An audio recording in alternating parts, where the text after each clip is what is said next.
As you all know, on Thursday, the #1 show on Wind Talkers Radio Network and off Blog Talk Radio around the world, this is the day of finance with the most pleasurized financial advisor in the world. His name is Bob Chapman. His website is the International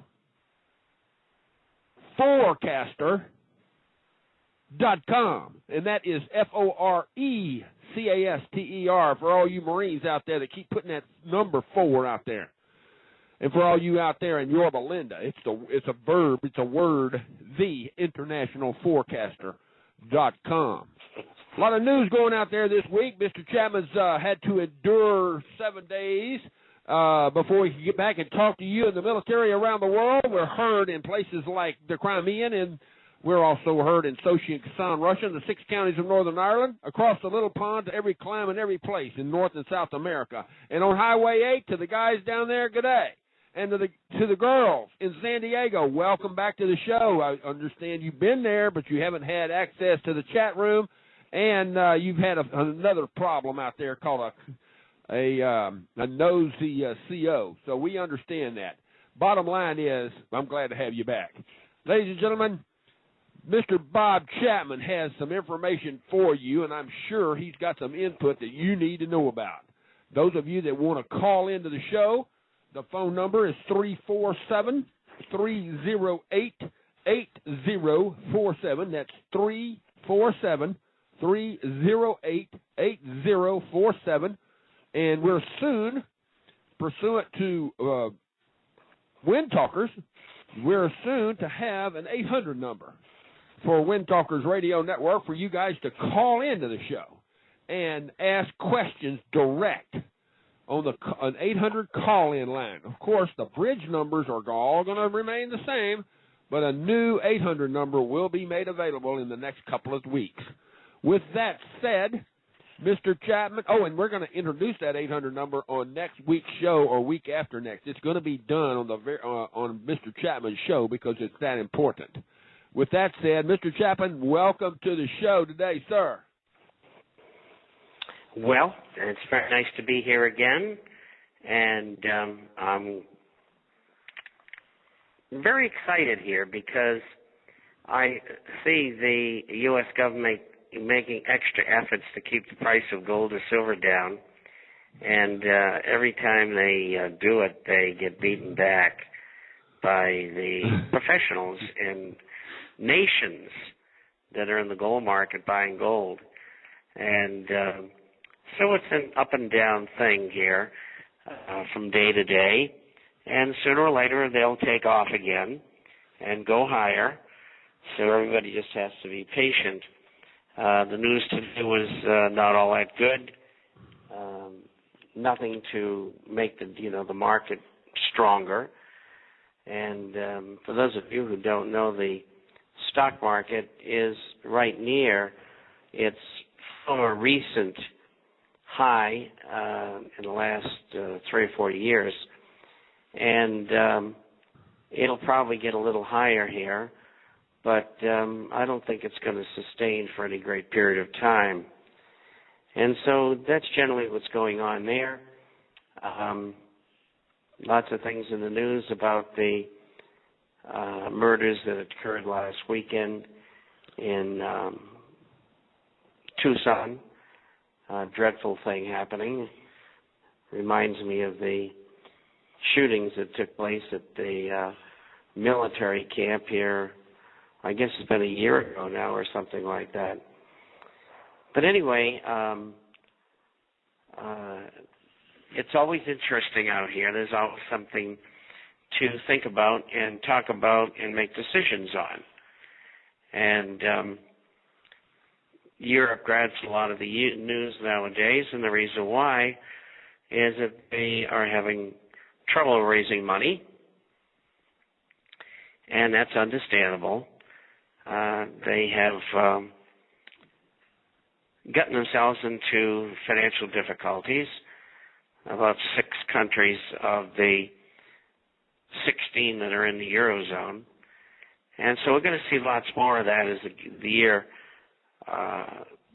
moves onward, I think you're going to see a confluence of problems in the fall, not only in Europe, but in raising money to fund federal debt in the United States, as well as municipal problems in default. And so it's going to be a very raucous year, and the second half of the year is going to be far more nasty than the first half.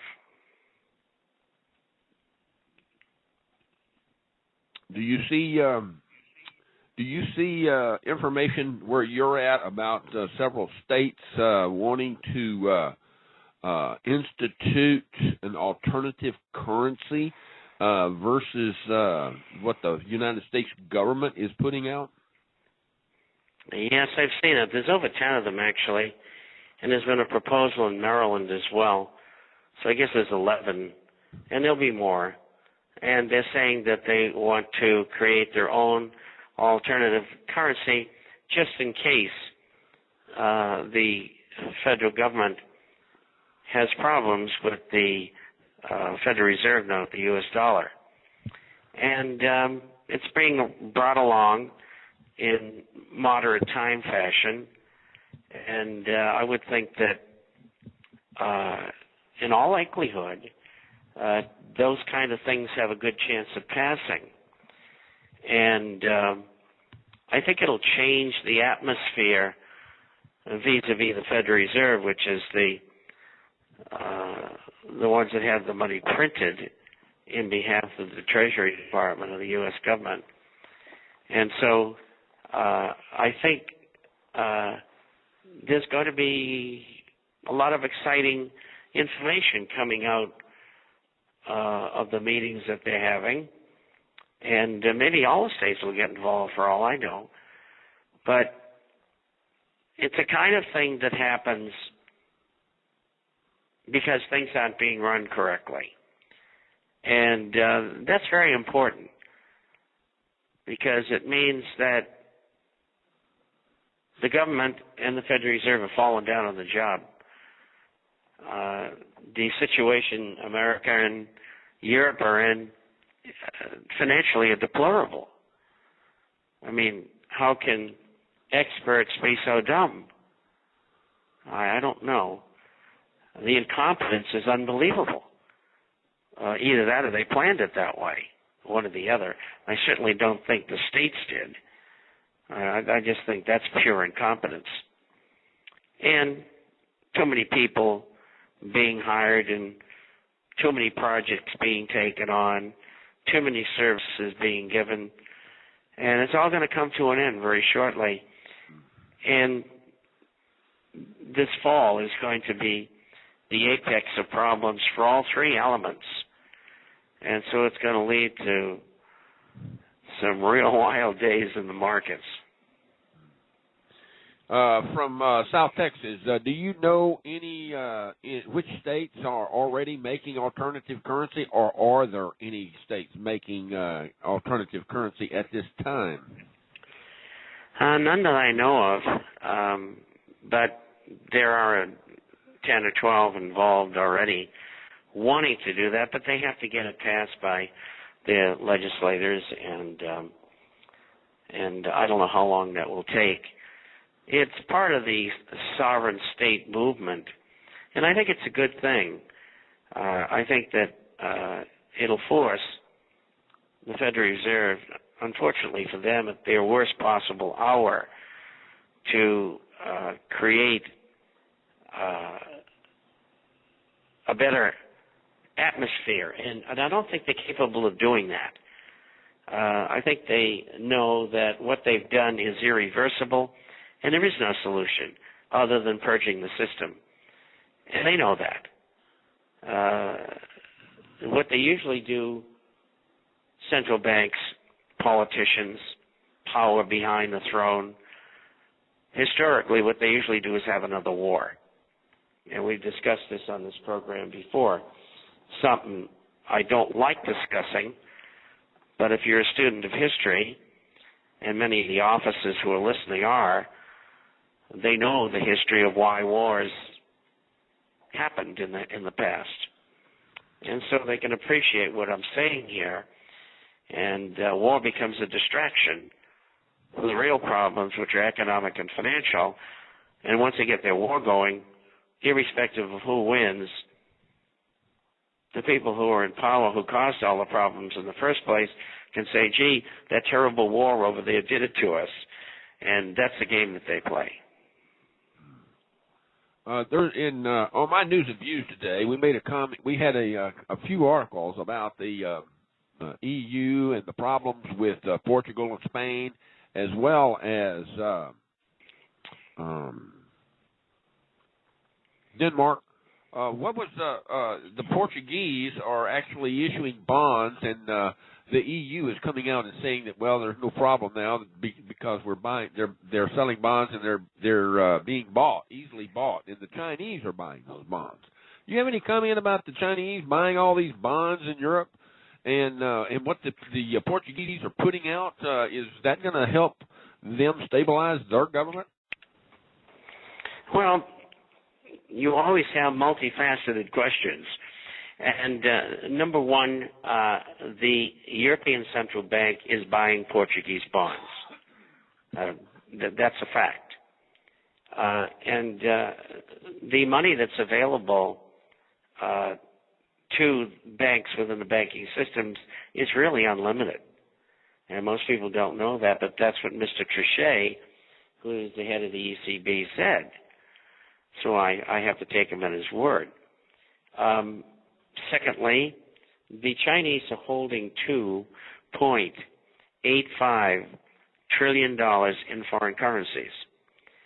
I'll guess that 1.4 trillion of that is in the form of U.S. dollar denominated currencies or bonds or something.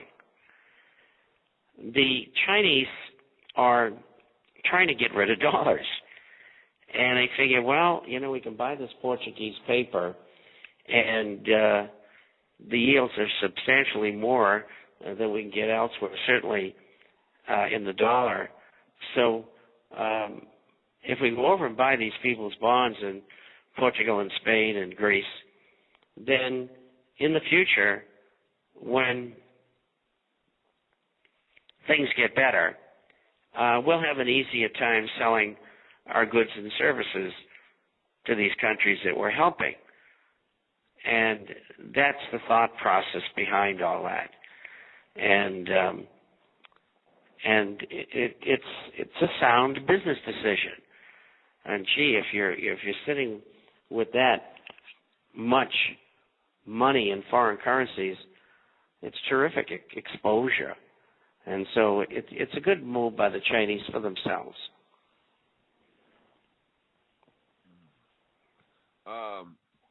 Trying to find that today.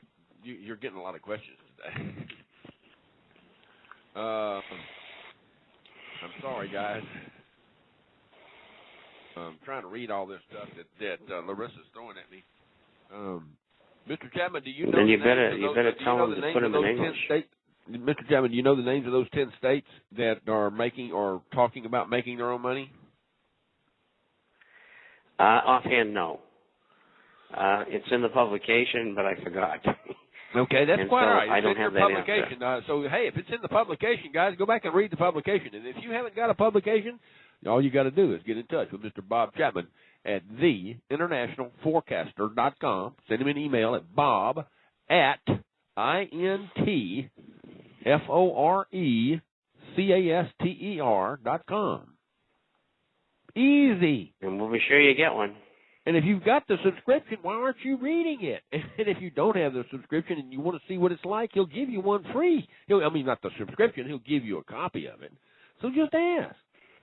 I guarantee you read 6 weeks of Bob Chapman's International Forecaster like I have just over the last 5 years, you get to a point where you read my news and views, and I guarantee you Bob Chapman has made comments about what's in the financial section, sometimes as many as 5 or 6 months before, and I can document two that I know of that he talked about 4 years ago. So don't tell me that you're not getting advice from the man that's on the front lines, i.e., I call him the point man on the financial world. And I got a comment here. Boy, that's a dangerous position. Ain't that the truth? Let's see here. There was a guy here, friend of Chapman. Evidently, somebody out here knows you. Gold is holding a support level, but the mining shares have been beaten down much worse and out of proportion, Mr. Chapman. To me, it looks like it's going to be have to go up another $100 for it to recover. Can Bob? Somebody sent me an idea. Well, that's true. And what's that? Yeah, he just wanted you to comment on it. Yeah, that's true. And there's two reasons for that. Number one, the mining stocks usually run in front of the price of gold and price of silver, and that's been historically true. Secondly, we have the United States government in the market manipulating it, and it's easy to, from a dollar standpoint, to manipulate the mining stocks because there's not many of them, and in the producing group where most of that takes place, it's easy to beat them down. And, of course, the government doesn't have to answer to anybody, so they short the stocks naked. They sell them believing that they're going to go down, and in order to do that legally, you're supposed to buy those shares, borrow those shares. And they don't do that. They do anything they want. And when you make a complaint to the SEC, they do absolutely nothing about it. Nothing. In fact, when you contact them, they're belligerent. You know, why are you bothering me, you dumb person? And that's the way it is. And so that's why they're down more than the price of gold. Now, what the shares are saying right now is gold will probably test the 860-70 area again here shortly. And that probably will happen tomorrow, and maybe even on Monday, but tomorrow. And my guess is it'll be beaten back again. There's so many large buyers in there. You got China, Russia, Brazil, Iran. In fact, I was on Iranian radio and television, sponsored by the largest publication, newspaper in the country, on Monday, and I gave them an earful. And in fact, I was invited on another program in another country, but I refused to go on because I think it's a setup. And with that said, I've got a lot of distribution of ideas this week that I wouldn't have gotten otherwise. But anyway, that's why gold and silver shares are down. They're anticipating, plus they're being pushed by the government. And that will end shortly. It'll turn around and go back up again.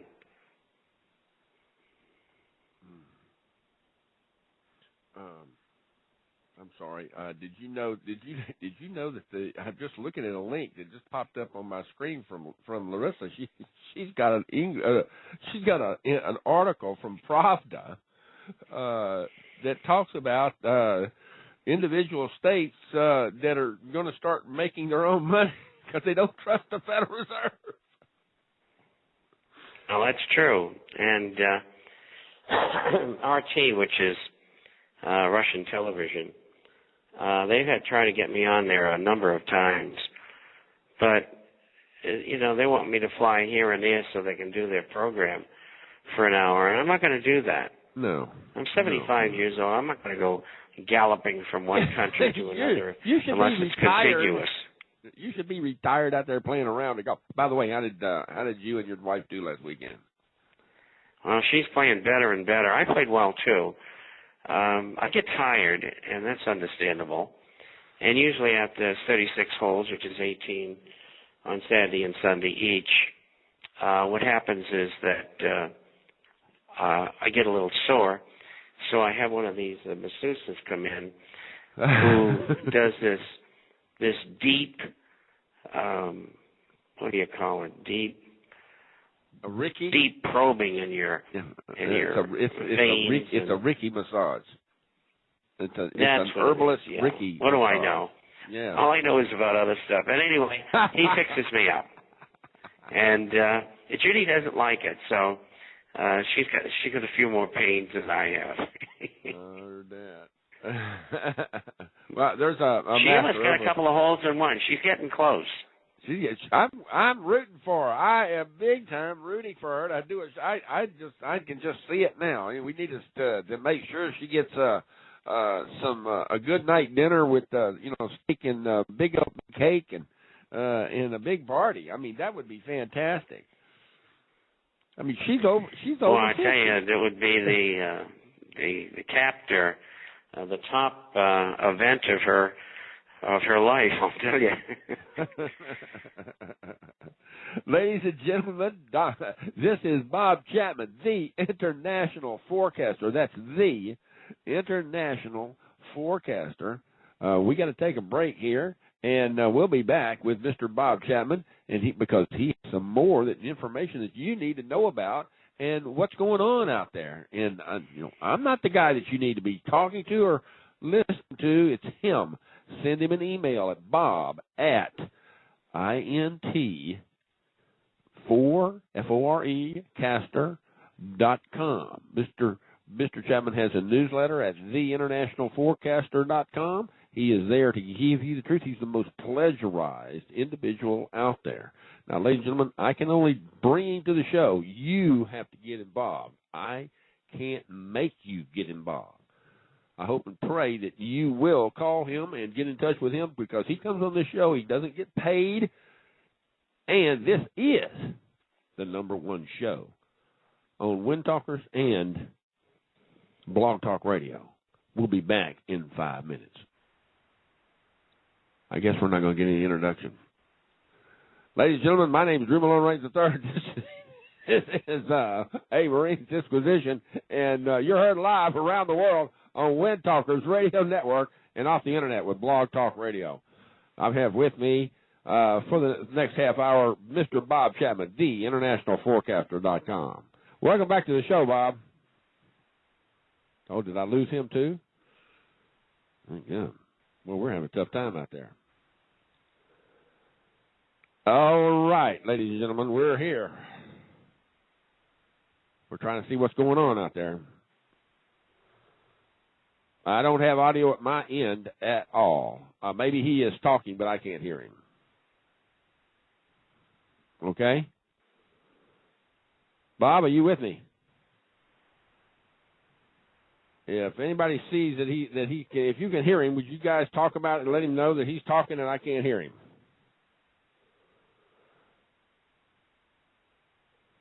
Okay, I'm assuming that Mr. Chapman is not there. He got kicked off for somehow, one way or another.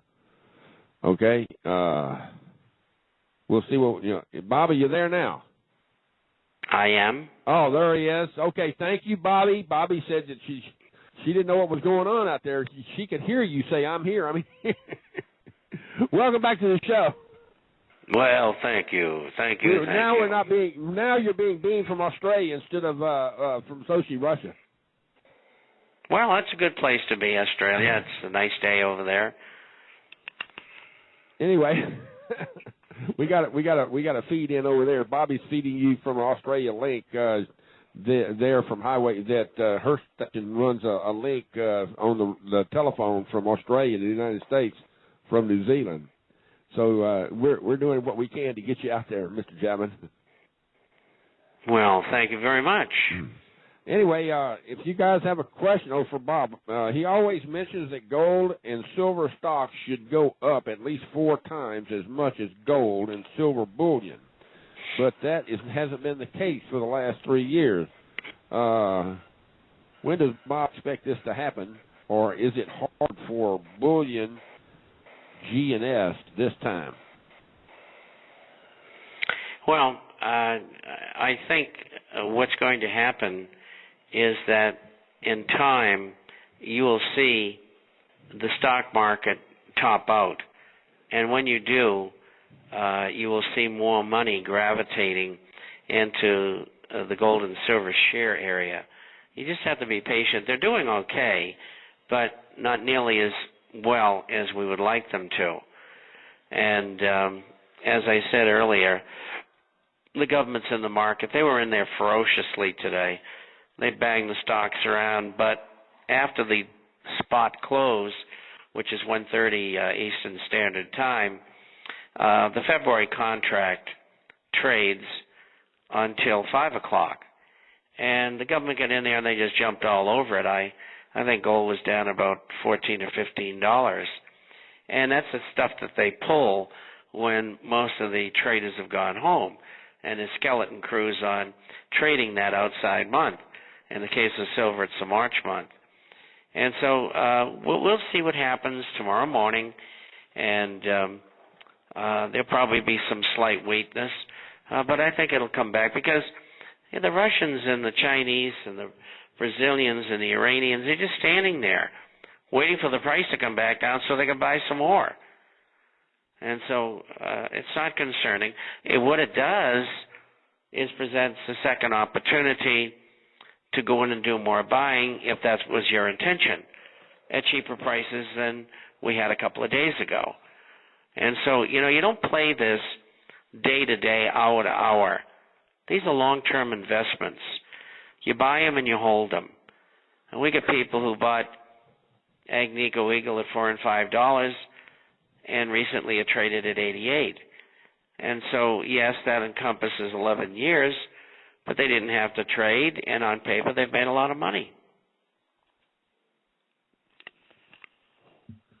I have one that comes in from Southern California, from the girls out there. Mr. Chapman, the Veterans Administration is attempting to fix the fraud closure, as she calls it, and the banking systems are going nuts out there. They came forth with something here that they're planning for July the 1st, 2011, about trust and mortgage deeds. Do you know anything about that and what's possibly going to the ramifications are going to be? Well, first of all, I don't know anything about it, so I can't answer the question. It's new to me. But there are all kinds of... She'll send it to you in an email after the show. Okay. But there's so many things that they're trying to shove down the public's throat. 2 years from now, the United States government is going to have foreign countries assess bank accounts of Americans who live in other countries, 30% each year. Now, let's assume that you move to Santiago, Chile, or to Israel, or to Mexico City, or to Toronto, and you have a bank account, and you live there. And let's say there's $90,000 in the account, and let's say it doesn't pay any interest, and you've got it sitting there. Well, they're going to take 30% of that account every year. And so at the end of 3 years, you won't have any money in there. The U.S. government will have it. Now, supposedly, when you go to file your income tax, you say, well, in my account in such and such a place, you took $30,000 out of there. For what reason, I don't know, and I want it back because I don't owe you any taxes. So what they're doing here is they're stealing people's money. This is 2 years from now. And they're trying to discourage people who are American citizens from living in foreign countries. And it's so blatant, it's unbelievable. The Swiss can't believe it. They've been talking about it. And that's one of the reasons why, and there's other aspects to it, one of the reasons why the Swiss will not accept U.S. citizen accounts anymore. And I know some of the people who run these banks. I haven't talked to them for a long time, but some of them I know quite well. And it's staggering what the U.S. government's trying to do. So if someone is going to, say, move to Mexico City, after 5 years they can become a citizen there. And the best thing to do is become a citizen, and then they can't touch your account. But the very temerity that the United States government has done such a thing is horrible, absolutely horrible. Mr. Chapman, we have an unknown caller here, so what we're going to do, Bobby is going to monitor the call. Larissa is going to set it up to disperse the call, and all I'm going to do is sit here and introduce the call. We have a caller out there of an unknown location. Could be me. I'm not sure. Yes, it is. Okay. This is Roger from Oregon. Yes, sir, Roger. Hi, guys. And first, Bob, I've listened to you for a long time. I've gained a lot of knowledge, but I'm an individual who has never been involved. I've never played the stock market, never been to Vegas, and I don't know how to play poker. So I really would. I have two questions, and there's a mechanism that I don't understand, and if you could kind of like slow it down and really explain it to me. When the stock market opens during the day, and you've elaborated how by the end of the day, at the last little bit, that they beat down gold or silver prices from Goldman Sachs or J.P. Morgan, how is that really done? What's the mechanism? How do they lay a guarantee that they're going to make it up, or how is the money moved, or how is that whole mechanism done? That's the first question. Well, in the stocks, they just say we want to sell 30,000 shares on the bid, and let's say the bid is $50 a share, and it's a minute before the close of the market. It's going to affect the market, and professionals usually don't do that. They usually try to get the best execution because the stock may be $50 bid, 50.5 offered, and it might be a better idea, unless they have to get rid of it for some reason, to offer the stock at 50.25, hoping someone would come and buy it and get a quarter better. But usually what they hit the bid for is to low score the stock on the close. And usually they would do that if they're short the stock and want to make the stock look weak on the close. And it's legal. They can do that as long as they own the stock or they borrowed it. And if they don't own it or have not made arrangements previously to borrow it, it's called naked shorting, and that's illegal. But our Securities Exchange Commission refuses to do anything about it. And big houses like Goldman, they do anything they want in the market, and there's no regulation. They do the same thing in what they call flash trading, which is essentially front running, which is illegal. And they have these computers, and their computer is next to the New York Stock Exchange computer, and they trade in nanoseconds. And they have programs called algorithms to do that. It's illegal, but they let them do it anyway. And they can be on either side of the market depending upon what their program tells them. Now, unbeknownst to most people, 72% of the trades in the New York Stock Exchange are flash trades. And so what is the rest of the market made up of? Mostly institutions and a handful of individuals. How many banks or corporations are involved with this kind of computer flash trading? On the floor of the New York, there's 17 of them. But there's more than that don't want to pay the price to be that close to the New York Stock Exchange computer, which means the New York Stock Exchange is aiding and abetting the breaking of the rules, but nobody says anything. It's illegal. And this is the mentality of Wall Street, where I spent 28 years of my life. They're crooks. Mm-hmm. It's pretty simple. Mm-hmm. My other question, I'm kind of puzzled. I think I understand it, but I wanted to hear you go into it. We daily hear on the regular news about our $14 trillion deficit and our GDP matching out to that, and of course the projected expenses for Medicare and Medicaid and all that, Social Security being an expense. But from what I am guessing, the figure of $600 trillion in the United States and 1.25 or 1.5 quadrillion dollars worldwide.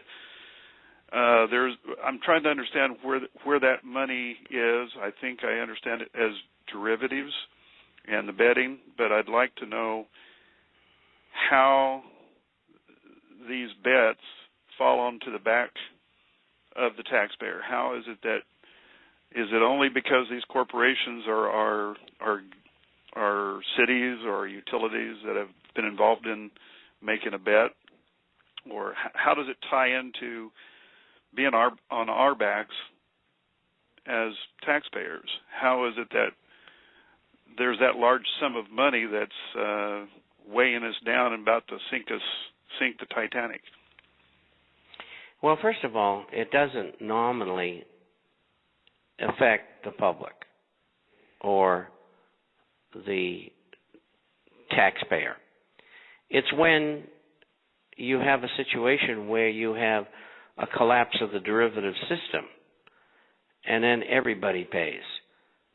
And the reason why is derivative writers, which are companies like J.P. Morgan Chase, they write about 80% of all the derivatives, and they certainly don't have the capitalization to cover them. And if only 5% of that 1.4 or 5 quadrillion got into trouble, the whole house would come down. They'd go bankrupt, people wouldn't get paid off, it had tremendous ramifications in the stock market, and in the commodity markets as well, depending upon what product they were involved in. And the ramifications could be giant. There's no regulation, but the point is, derivatives are relatively new, starting like in 1992, and they've never had any kind of a collapse. But I think they will, and it's going to affect all investors. And where it's going to end up is hard to say. It's a totally make-believe market. So it's a structured financial setting that's really intertwined and dependent upon itself to keep the money rolling so that they can fulfill the bets essentially that they've made. And if something topples it, the domino effect, the whole structure is going to come down. It's not that the individual taxpayer is tied into this. It's just that the engine is, so to speak, of the economy is tied together. All of its gears are tied together and subject to crashing if they can't keep it running. Is that correct? That's right. Okay. That's correct. And that's extraordinarily dangerous. Of course, the writers say, "Oh, that's nothing," and of course it's something. And what it is, it's essentially a handshake, because most derivatives are sculpted, and they're proprietary products. A bank goes to Morgan and says, "Look, we own $1 billion worth of these bonds, and they're paying 3.5%. And all we're interested is in the 3.5%. We don't want to take the risk on the face value of the bond." And so Morgan will come back, and Morgan will say, "Okay, You give us 0.5%, you keep 3%, and we'll keep the risk on the bond for that 0.5%. So that's what a derivative that is created especially for a certain situation. But if Morgan goes bankrupt because of their participation in the derivative markets, it doesn't go their way and they get in terrible trouble, the other bank that has $1 billion in bonds is left naked because there's nothing there to protect them because Morgan's gone out of business. And that's where the problem lies, especially in the concentration that Morgan has in that market, having 80% of the derivatives that they've written. It's crazy. So these things have grown out in the last 5, 6, 7, 10 years in a fast way. I don't remember the dates or the year and the figures, but they've just gone crazy in the sum, in the large. Is that not right? What was That's were absolutely they back in correct. 2001 or something like that? Do you know? No, 1992 they started to do them, and When I started to write it. When did they take but off? But they took off in the last 5 or 6 years. Right. So exponentially. Yeah. So they essentially know the mechanism, know how they're raping us, and they're trying to get their pockets full as fast as they can. That's right. I sure thank you for clarifying that. Thank you very much. I appreciate what you guys do, both of you, and keep it up. Thank you. Hey, we appreciate Well, you're welcome, sir. We had somebody out there ask, Bob, would you talk about the ruling of the CFTC this morning and what it means for gold and silver? Well, I haven't seen the ruling or the whatever they've done because this is my 5th program today. I only got 2 more to go.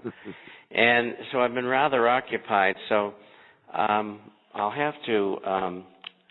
I just got a report in from a friend of mine, and it may be in here as to what they've done, but I haven't read of it as yet.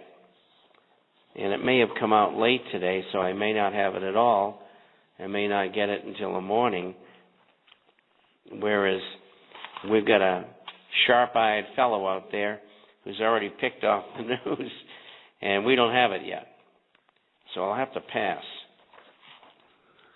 Now, we have somebody in the chat room who said that he's bought silver coins 20 years ago, and he's getting exactly what he paid for it today. Now, I don't know who the guy is, but I'll tell you this guy.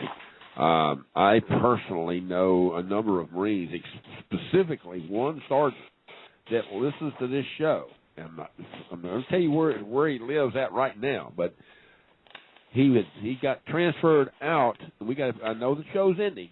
He got transferred out of Iraq, re-enlisted while he was in combat, tax-free money.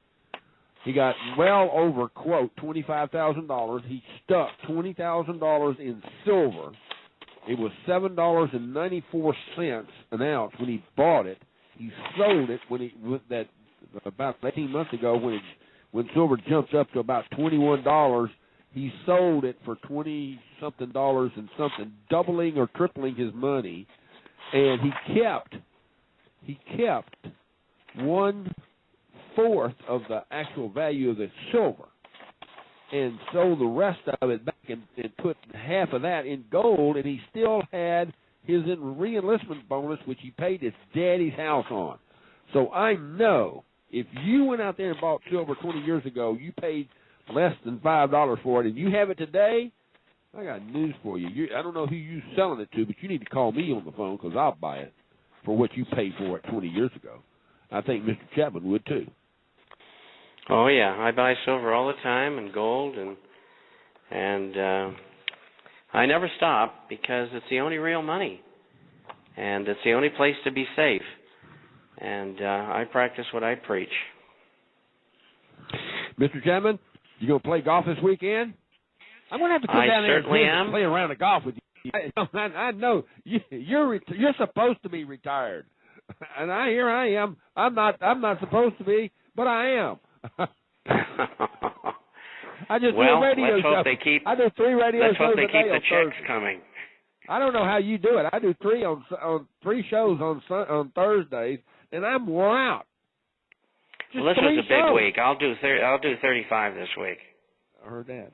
Well, we would like for you to give our regards to your beautiful wife, and we hope and pray that all is well, and you have a good masseuse, and enjoy your game this weekend. And I want you to tell Judy that we really appreciate all the extra work that she does to get the news and views. The international forecaster out there for those of us.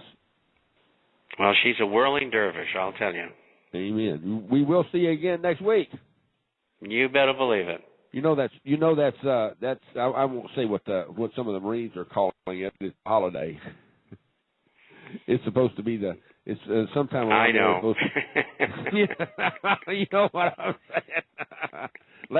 Nothing escapes us except some of the current news because we're working so hard. Ladies and gentlemen, Mr. Bob Chapman, the international forecaster. Send him an email. You want some advice? Get it personally. The international forecaster. Send him an email. Bob at INTFORECASTER.com. Is that right, Bob? It's perfect. Thank you, sir. And we'll see you next week, sir. You certainly will. And all you guys and gals out of there, take it easy and stay out of harm's way. Betty in California Bye-bye. says, God bless you, Bob. Thank you. Thank you again. Bye-bye.